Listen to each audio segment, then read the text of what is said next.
ការហាត់ប្រាណក៏ជាសេចក្តីសុខមួយការរាំក៏ជាសេចក្តីសុខមួយ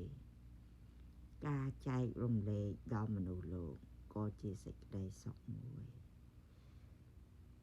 យើងអាចរកក្តីសុខឲ្យខ្លួនឯងយើងបានច្រើនបំផុតក្តីសុខនឹងការយើងសមាធិ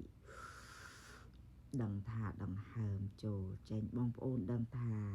គ្រាន់តែដកដង្ហើមចូលវែងដដែលផ្ទុកហើយក៏ផ្លុំមកវិញបងប្អូនជឿថាគ្មានជំងឺណាអាចចូលបងប្អូនចោះទេ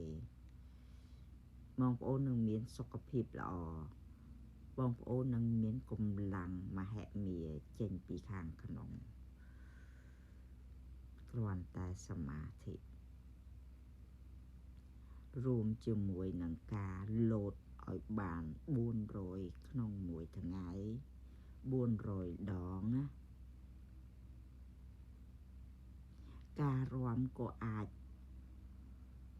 ធ្វើឲ្យបងប្អូនមានសេចក្តីសុខចេញជាតិមួយដែលធ្វើឲ្យបងប្អូនភីសហើយអាយុវែងបានហើយមានសុខភាពល្អ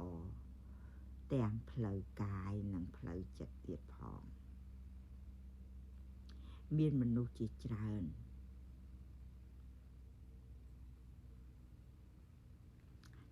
សួរថាហេតុអីបានខ្ញុំចូលចិត្តរាំអាយុ54ហើយនៅតែរាំទៀតអ្នកទាំងអស់នោះគេមិនបានយល់ថាការរាំជាចំណែកមួយនៃការហាត់ប្រាណធ្វើឲ្យបងប្អូនមានសុខភាពផ្លូវចិត្តល្អបំផុតទាំងក្នុងនិងខាងក្រៅ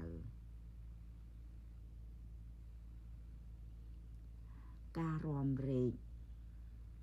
វាមិនមែនធ្វើអ្វីឲ្យបងប្អូនថោកទាបនោះទេអ្នកនោះគឺយល់ច្រឡំធំហើយអ្នកកើតមកជាមនុស្សបើអ្នកមិនចេះរាំអ្នកមិនបានរីករាយអារម្មណ៍នោះទេទី1គឺ energy ការរាំបើបងប្អូនជាអ្នករកស៊ីវិញ energy គឺជារឿងសំខាន់បំផុត